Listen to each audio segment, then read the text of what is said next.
Personat që hanë hudhra në mëngjes duhet urgjent ta dëgjojnë këtë, do ngeleni pa fjalë. Hudhra është luftuesja më e madhe e problemeve të ndryshme. Nga ngrënia e saj me një stomak të zbrazët mund të bëjë shumë mrekulli të cilat ndoshta nuk i keni imagjinuar më parë. Të hani një thelbi hudhër me stomakun bosh mund të sjellë përfitime të larmishme për mbrojtjen e organizmit dhe lehtësimin e komplikacioneve të tij. Tani të hani një thelbi hudhër në mëngjes, para se të fillojmë, bëni një like videos dhe ju lutem klikoni subscribe, do të na ndihmonit shumë. Përpara se ta bëni diçka tjetër, është se kur të konsumoni kundër helmit përpara se të merrni helmin, që do të thotë se helmi nuk do të ketë efekte në organizmin tuaj. Për të shpjeguar këtë metaforë do të thotë se ju e përgatisni stomakun tuaj edhe për aktivitetet tuaja ditore.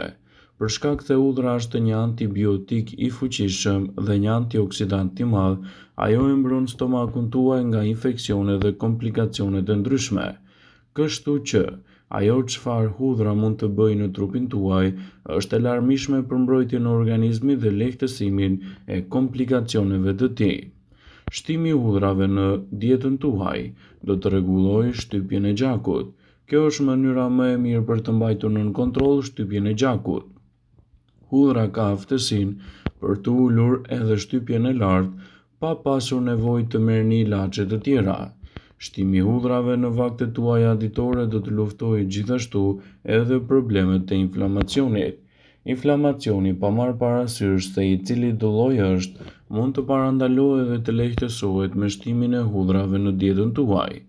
Personat me artrit mund të përfitojnë nga kjo bimë, duke ngrënë hudhër me stomakun bosh. Ju vetëm do të ndihmoni organizmin tuaj dhe do të luftoni edhe simptomat e artritit, por gjithashtu do të lehtësoni dhimbjet dhe komplikacionet e mundshme. Hudhra do të mbajë larg infeksionet. Po, nëse hani hudhër me stomak të zbrazët, infeksionet do të largohen ndjeshëm. Të gjitha llojet e infeksioneve bakteriale mund të mbahen nën kontroll me përdorimin e kësaj bime të mrekullueshme. Shtimi i hudhrave në vaktin tuaj ditor do të forcojë sistemin tuaj imunitar. Kjo është një arsye pse duhet të shtoni hudhrën me patjetër në dietat tuaja ditore, pasi jo vetëm do të forcojë imunitetin, por do të mbrojë gjithashtu edhe organizmin tuaj. Të kesh një sistem të dobët imunitar është diçka shumë e zakonshme në ditët e sotme. Gripi, ftohja e shpeshtë dhe alergjitë janë gjithashtu rezultati i një sistemi të dobët imunitar. Hudhra ka potencialin të forcojë sistemin tuaj imunitar. Shtimi i hudhrave në dietën tuaj do të përmirësojë mushkërinë dhe këto të fundit do ju falenderojnë për përfitimet që ajo do të ofrojë. Hudhra është shumë e mirë edhe për shëndetin e mushkërive. Parandalimi dhe trajtimi i problemeve të frymëmarrjes është diçka që hudhra e bën më së miri. Ajo mund të parandalojë ftohjen, bronkitin dhe probleme të ndryshme kronike. Pra shtimi i hudhrës në vaktet tuaja ditore brenda rekomandimeve të duhura mund të luajë një rol pozitiv rigjenerues për shëndetin dhe lehtësues i komplikacioneve të tij. Ekspertët e cilësojnë hudhrën si një prej erëzave më të mira ushqyese me një rol pozitiv në mbrojtjen e shëndetit dhe parandalimin e komplikacioneve. Nëse doni të merrni të mirat e kësaj erëze, sigurohuni ta keni pjesë të pandarë të dietave tuaja. Kështu ndikimi i saj në organizëm do të jetë më i madh dhe gjithashtu më i vlefshëm për organizmin.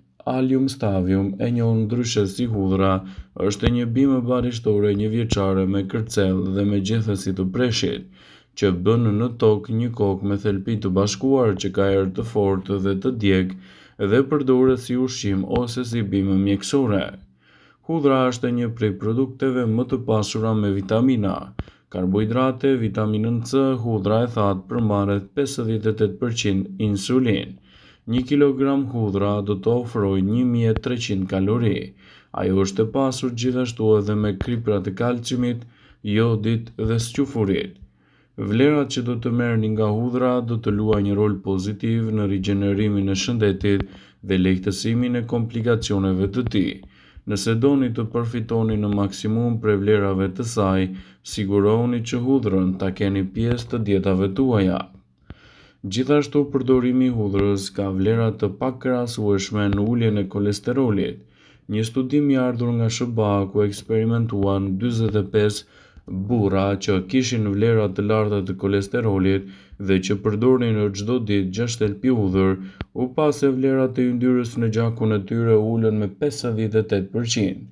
Lëngu i hudhrës do t'i japë gjithashtu një ndihmë të madhe edhe në rikthimin e flokut të humbur.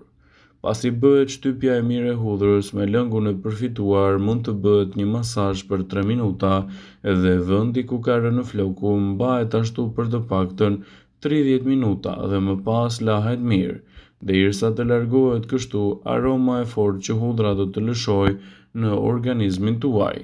Ky veprim mund të bëhet të paktën një herë në javë dhe rezultatet që do të merrni do të jenë rigjeneruese për shëndetin dhe lehtësuese e tij. Një tjetër studim ka treguar se personat që hanë hudhra çdo ditë mund të jetojnë më gjatë. Studimi është bërë gjithashtu nga dietologët holandezë dhe kanë treguar se njerëzit mund të jetojnë 6 vite më shumë se të tjerët që nuk e konsumojnë hudhrën. Vlerat e hudhrës gjenden si në përdorimet e saj të njoma, ashtu edhe ato të thata. Efektet e saj të mrekullueshme bëjnë gjithashtu edhe përfitime të mira për organizmin. Veçse mbrojnë në shëndetin e lëkurës, ato japin gjithashtu rezultate fantastike në rigjenerimin e saj. Ekspertët e cilësojnë hudhrën si një prej produkteve më të mira ushqyese që mund t'i shtoni pa frikë në dietat tuaja. Kështu rezultatet që do të merrni prej saj do të jenë të menjëhershme, të fuqishme dhe parandaluese kundër inflamacioneve. Shtimi i hudrave në vaktet tuaja ditore do të përkthehet në një element shtesë të rigjenerimit të organizmit dhe lehtësimin e komplikacioneve të tij. Përdorimi i saj në mënyrë të gabuar e dëmton shëndetin, prandaj hudhra këshillohet të konsumohet në format e saj natyrale dhe të papërpunuara, në mënyrë që ndikimet e saj në organizëm të jenë të menjëhershme, të fuqishme dhe pa efekte të anësore. Përdorimi i hudhrës duhet të bëhet gjithmonë në mbikëqyrjen e një eksperti. Atyre që vuajnë nga hipertensioni do të mjaftonte të hanin të paktën 1 thelpi hudhër dhe shumë shpejt do të ndjenin përfitimet e mira, por nuk rekomandohet që hudhra të përdoret nga njerëzit të cilët të vuajnë nga tensioni i ulët i gjakut. Ajo ndihmon edhe në qarkullimin më të mirë të gjakut dhe parandalon komplikacionet e tij. Shtimi i hudrave të papërpunuara në vaktet tuaja ditore do të kthehet gjithashtu në një rigjeneruese të mirë të shëndetit dhe lehtësuese të komplikacioneve të tij. Për njerëzit rekomandohet që të konsumojnë të paktën 1 thelpi hudhër në vaktet e tyre ditore. Kështu rezultatet që hudhra do t'jap në shëndetin tuaj do t'jenë të menjëhershme, të fuqishme dhe parandaluese kundër efekteve anësore që i kanosen çdo ditë më shumë organizmit tuaj. Për shkak të ndikimit të saj dezinfektues, hudhra duhet të konsumohet gjithmonë brenda normës së rekomanduar dhe ndikimet që do t'i ofrojë shëndetit do të bëjnë kështu ndryshimet parësore në vlerat dhe në përfitimet e tij. Kjo barishte i bën shumë mirë gjithashtu shëndetit të zemrës. Ajo do të ndihmojë në uljen e tensionit të gjakut dhe kolesterolit. Për më tepër, hudhra do të paksojë edhe riskun e arteriosklerozës dhe ndihmon në funksionin më të mirë të enëve tuaja të gjakut. Hudhra është një produkt fantastik e i mirë kundër problemit të qelizave të dëmshme, duke sjellë kështu rezultate konkrete pozitive në shëndetin tuaj dhe parandalimin e komplikacioneve të tij. Përbërësit e shumtë të hudhrës, siç janë alicin, mund të ndihmojnë kundër radikaleve të lira dhe të mbajnë larg shqetësimet e tyre. Siguroni që hudhrën që keni pjesë të dietave tuaja ta konsumoni brenda normave të rekomanduara dhe efektet pozitive të tyre do të bëjnë ndryshimet parësore në dobi të vlerave të shëndetit. Hudhra është e mirë për shëndetin dhe një i rritur duhet ta ketë pjesë të pandarë të dietës së tij, për sa kohë konsumohet me kujdes dhe brenda normës së rekomanduar ditore. Vëmendje, ju bëjmë dije se informacionet në këtë video kanë për qëllim që të plotësojnë, të mos zhvendësojnë në këshillat e mjekut tuaj ose ato të ofruesit të kujdesit tuaj shëndetësor edhe nuk kanë për qëllim që të mbulojnë të gjitha përdorimet e mundshme, masat paraprake, ndërveprimet ose dhe efektet e tyre negative për shëndetin tuaj. Pasi ta dëgjonit këtë video, do ju ftoja t'i bënit like dhe ta shpërndanit atë në profilin tuaj në mënyrë që të informohen dhe miqtë e tu.